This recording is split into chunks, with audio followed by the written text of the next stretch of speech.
as well as mental, emotional, and spiritual healing. And I absolutely love doing it. I've studied a lot of Eastern philosophy. And so yoga nidra and yoga therapy are two of my favorite modalities to support people on that journey. Yes, and thank you so much for sharing your knowledge and wisdom today. And today let's talk about transformational pressure, turning life's toughest challenges into your greatest growth. So tell us, Miss Danielle, what is the critical difference between seeing a crisis as a catastrophe but survive versus a crucible to be transformed by? Sure. Well, I think, we all go through difficult situations, whether it's injury or loss, illness, trauma.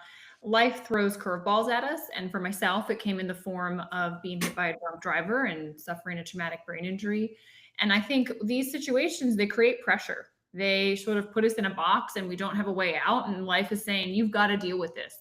There's no numbing out, there's no avoiding, there's no nothing. It's here. And that kind of pressure can crush you, or it can awaken you, and it can allow you to transform into someone that you didn't even realize you were. You can, I always think about it like it's like you're able to pull things out of you that otherwise you would never have even known were inside of you. And that transformational pressure, I think it's what takes people from, being stuck in PTSD, and allowing them to move into PTG, what's called post traumatic growth, and being able to look at this trauma, this intense situation, whatever they went through, is actually a big turning moment in their life, and is something that they can use to propel them to become even better, to have more purpose, to appreciate life on a deeper level. And you watch a lot of people that have been through really intense events, they look back at that and they say, look, it's the best thing that ever happened to me. I'm really grateful that I went through that experience because it taught me more about me. It allowed me to see what was important in life and what wasn't. And that kind of pressure, I call it transformational pressure because it really does transform you. How can we learn to detect the subtle innovation for growth hidden within devastating life event and even we feel is pain? Well, I think the thing that I learned, on my own journey was having to realize that I am not my thoughts. And this was huge for me because up to that point in my life, I mean, I was very successful in school, in my undergraduate work, and my mind was constantly going. And I don't know if you can relate to this, but it was like my mind was never quiet. It was always thinking about either things that I had done or why I did it this way or what I had to do tomorrow. And things never quieted down. And then after my brain injury, so just to kind of set the stage and help people understand, I was completely unable to concentrate for more than 10 minutes at a time. I could not handle any sort of light, any noise. It was overwhelming to me. Even just natural light, it felt like someone had a flashlight and was putting it in my eye. And I was in bed, with blackout fabric on the windows, and I was unable to be on the phone, be on the computer. I couldn't listen to music. I mean, I was just alone with my thoughts. And so many of us try to avoid those situations, right? That's why people scroll through social media or, binge watch Netflix or are going out drinking or with friends, partying, whatever it is, because they're avoiding those times when you're by yourself. Because when you're by yourself, the noise internally gets louder.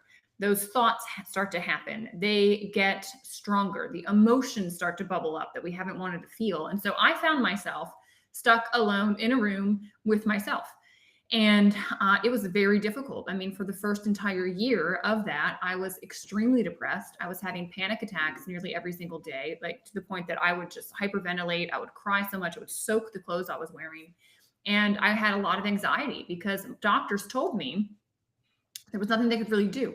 And in fact, at my 1 year appointment, they said this was just my new normal and I was going to need to adjust my life with these symptoms. They said it was going to be chronic, that the body was going to do no further healing. And all of a sudden I realized it was really that moment when the doctor said that something inside of me switched. And I said, okay, I can't deal with this depression anymore, the anxiety, the panic. Like, it is miserable to be in my life, to be in my own brain. And I just had this realization that, wait a second, I can't control anything external here. I can't control or change the fact that I got hit by a drunk driver, that I sustained a brain injury. The doctors are telling me that's going to be permanent. So, all right, if I can't change that external situation, I can change my internal response to it. And that is going to shift the reality of my day-to-day life in each present moment. And so what happened was I just literally refused to allow thoughts to continue. So I would get depressed when I would think about my past. I would get anxious when I would think about my future. And so I just willed myself through sheer will. And I mean, really, it was like out of necessity because suicidal thoughts were starting to come in because it was so miserable to be in my world. I just said, okay, I'm going to be in this present moment right now. And when the thoughts would come in, I would just ignore it. I would give them no energy. And it was amazing to realize that, wow, like where my attention goes, it feeds energy. And so the more I had been paying attention to these thoughts and allowing myself to go into this negative spiral, the more intense the spiral had gotten. And so now I realized, hang on, I'm not my thoughts. I don't have to pay attention to them. They only have energy if I give them energy. And so I just stopped. I just stopped listening to them. I just said, oh, well, there it is. And I'm going to go focus over here. And it's the withdrawal of attention, right? I wasn't suppressing it. It's different. I was just withdrawing my attention from it. I would focus on something else. I would go outside for a walk. I'd focus on something that would make me happy. And in doing that, I took my power back. And I transformed my situation where all of a sudden I was happy again. I was finding reasons to laugh and to smile and to have fun. And it was amazing because as my inner world shifted, my external world shifted. You know, family members were like, oh my gosh, she's going to be okay. You know, the kind of the weight came off of their shoulders too. And it was amazing. It wasn't until later there was a book that I wanted to recommend to your audience because he articulates everything that I just explained and went through. I wish I had read his book while I was going through that, but it's called The Untethered Soul. It's by Michael Singer. And he kicks off this book talking about that inner roommate. That's the way he describes it. So I, had this same realization that I don't have to listen to my thoughts. Well, he kind of describes it as, okay, we all have this inner roommate, and this inner roommate like never stops talking. and my voice, my inner roommate, like was driving me to despair. And all of a sudden I realized the freedom of, I don't have to listen to this. This roommate needs to be quiet. This roommate is not going to dominate my life. This roommate does not need to be listened to. And when you realize you don't have to believe every thought, when you realize that inner roommate babbles on a lot about stuff that never even really happens, and it just worries all the time and it's constant, you can actually turn it off. And that's where freedom comes from. And that's there's probably 3 points that I loved out of that book, but that's one of the points. And it was huge for my own realization. And I think for every single person, realizing that you're more than your thoughts, as simple as that sounds, it is profoundly liberating. Liberating indeed. An empowering answer. Miss Danielle.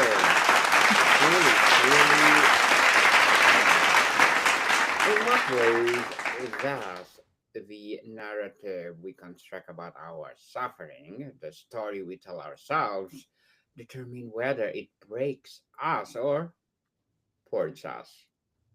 Yeah. Pressure, it is either the enemy. These things we go through, they can become your enemy. Or you can learn that, look, they can actually be an opening. Okay. And a lot of people, this is actually something Mickey talks about a lot. And I learned the same thing. It's the difference between resisting life and surrendering to life. Because we have this way that we believe life ought to be, should be, could be, what we deserve versus don't deserve. And I mean, just use my car accident as an example. I was doing absolutely fine. It was 7:00 in the morning. I was going to, a wedding, and all of a sudden this man out all night before passes out, hits me, and my life has changed. And everyone said, and I would agree with the statements, I didn't deserve this. This shouldn't have happened to me. It could have been avoided, all of these things. Right. And that's true. But that's very disempowering.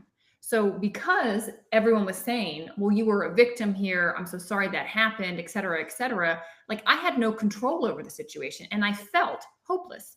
Like there was nothing I could do because it was done to me. And I also was resisting this. So kind of in that, the sort of mask behind that is, well, resisting the fact that it happened and saying, well, it could have been different. It should have been different. It ought to have been different. That's actually just bumping up against the fact that reality already happened. The accident already happened. The injury already happened, right? And we do this all the time. Whatever's going on in your life, like we resist. And I'm telling you, resistance is the problem. Once you learn to accept Mickey talks about it as surrender. He actually has another book called The Surrender Experiment. It's so good. But surrender is what allows that transformation I was speaking about to actually happen. Because when you surrender, it means you accept the situation for what it is. Once you accept, now from a place where you don't have internal stress, where your emotions aren't going haywire, all of a sudden, when you've just accepted, well, this is as it is, it doesn't mean I condone it. It doesn't mean I agree that it should have happened, but I'm just in the reality of the fact that, like, well, it did happen. Okay. And so once that I stop resisting the moment and you say, okay, this is my reality, and you accept it for what it is, you've surrendered to what has shown up in that moment. All of a sudden, now you have access to find peace again. You have access to say, like, well, what is this actually making possible? If this was a gift from God, from the divine, what is it trying to show me? What lesson is my soul supposed to be learning right now? That's what's really available to you once you stop resisting. You actually surrender to the moment, as that's Mickey's language, or I like to say, accept what is as is. All of a sudden, now you can figure out, now that I've stopped fighting, now that I'm not resisting what's happened to me, now that I've just seen it for what it is with clarity, without an opinion about it, now I can figure out how I do want to interact, react, be with that situation, and what step I can take. If it's a situation, say, I don't condone, what step can I take from a neutral space without stress to actually shift and change things? We can make a bigger difference in life if we don't go out into the world in a crazy emotional state. No one wants to deal with a highly emotional person to solve a problem. They want to deal with someone that's level headed, that's thinking clearly. And that's what you have the ability to do. When you quiet the inner roommate down, when you allow yourself to just surrender to what is, all of a sudden you can operate from a space where you can actually create change. And you're going to learn from what each moment is teaching you. Because I believe we are here for a reason, to learn certain lessons. And those lessons come in the form of these things that we don't like: injury, loss, illness, trauma, change, right? That's the form that these lessons for our soul's journey come in, so that we can actually become more and go through this transformation. Mrs. Danielle, why is it the question? Why is this happening to me? So disempowering, and what more constructive question can we replace it with? Sure. It's a very, like, that question is, you're in a victim mentality if you're asking that question. Why is this happening to me? And hopefully people understand. I'm not saying there's not such thing as a victim. Of course there is. What I'm saying is, if you adopt a victim mentality, it is disempowering. All right. So when you're saying, why is this happening to me? It's like, oh my gosh, some external force is exerting itself on me. And there's an equation that I have come to love: external world plus your internal response equals your reality. And so, yes, an external thing can happen where you are the victim to something, like I was in this car accident.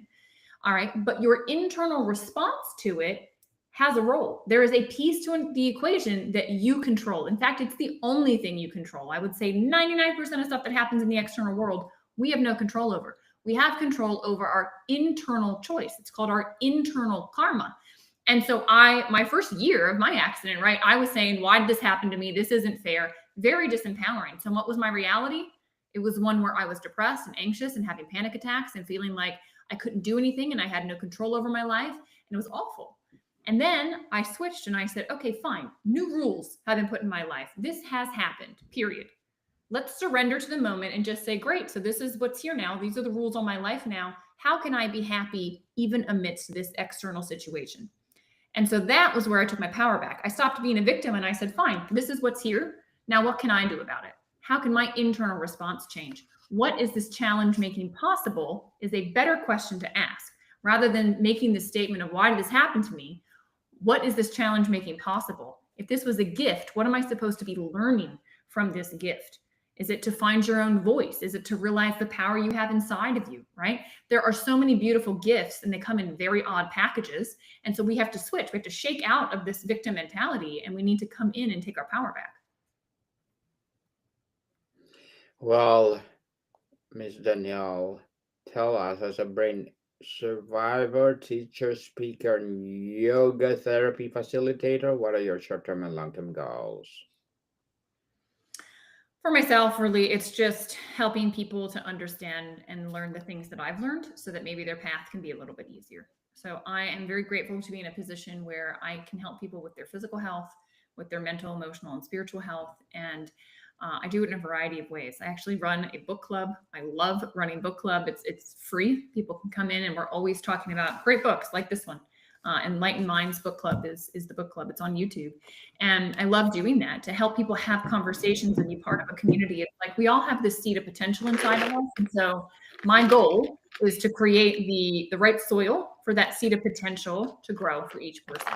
And some of that is through just what I do in group setting. And then I work a lot private one-on-one with people. It's beautiful, the healing that is available when people ask, and I'm happy to turn around and help people with it. Good luck to your goals, Miss Danielle, and looking forward for more success. What would be your piece of advice for those people out there who want to be like you? I would think one thing that we haven't talked about, and this is actually the third piece from this book, this book is fantastic. You guys should absolutely read it. You will love it. One of the things that he talks about in this book is, holding on to past pain. And this is something that I see really causing trouble for a lot of people because everyone has difficulty from their past, and I'm not denying that. But think about it like this. He uses this beautiful example, and I'll share it here now. Let's say you have a thorn, right? You get a thorn in your arm, okay? And that thorn is painful, all right? And for sure, thorns are painful, right? Stuff happens, it's painful. What he says is when we don't let go of our past, when we hold on to our past pain, it's like keeping that thorn in our arm. And then all of a sudden, we bump up against something, or somebody gives us a hug and they brush the thorn and it hurts. And so we get angry at that person because they hurt us. And the thing is, it's very obvious in this situation. Well, the person didn't hurt you, the thorn hurt you. It was the fact that the thorn is in your arm. And when they hugged you, they hit it. They weren't intending to hit it, but you had it there. And what happens is that we have these past experiences and we hold on to them. And so people bump up against them and we get angry in the present moment with that person, even though in reality, it's not about that. It's about some past hurt that you've been through that you're projecting onto this situation. And, Mickey in the book, he goes on to say, like, people will go through and they will build like a contraption over the thorn. And then they'll start telling other people how they figured out the best way, to protect themselves from this past event, from the thorn.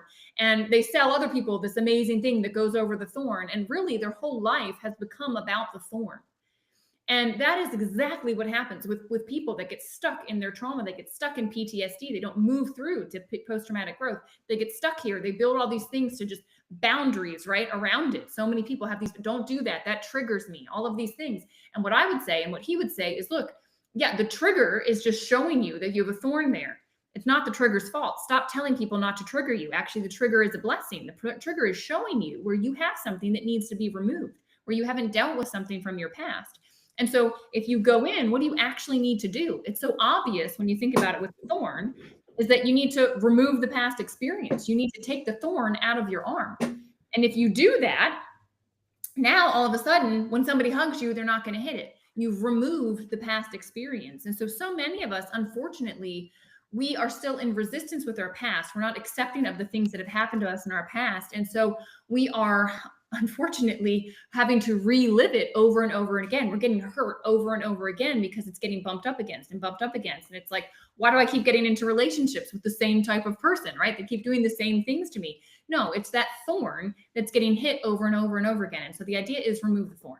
And that's exactly what I do. What I do with Yoga Nidra and with yoga therapy, I go into the body and we figure out, where are those thorns? Where are those past experiences, those undigested events from your past living? And how do we actually go in and release them? What do we do to allow the thorn to be removed? This is how you do it. A lot of people that go to talk therapy, they talk through things, and it can be helpful to talk at the level of the mind, but it's like talking about the thorn. Oh, I got the thorn here and this is why it's here. And so you understand it, but the thorn's still in you. We want to actually remove the thorn. And the way you remove the thorn is by going into the body. It's going beyond the mind, and it's going into where that energetic event from your past is living, where the energy of it is, and you release it. And this is what is so profound. I tell people it's like soul level healing, what I get to witness, experience, and show people. Remove the thorn, people. And thank you for that advice, Miss Danielle.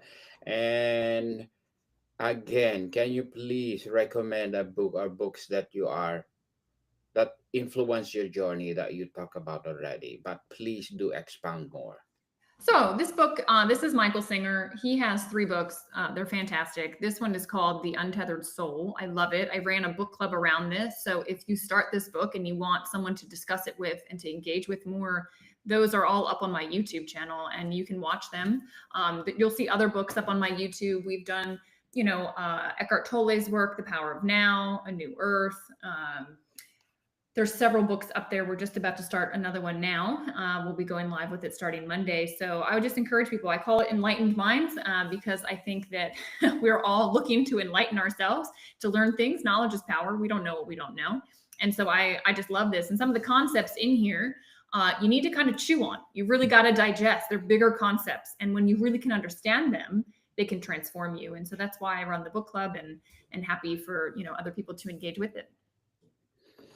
Well, thank you for that recommended book, Miss Danielle. And before we wrap up our discussion for today, I'm inviting you to please do listen to my other podcast, people. My other podcast, because my abstract essay is already in fifth season, abstract poetry in second season, and my book 101 review in fifth season too.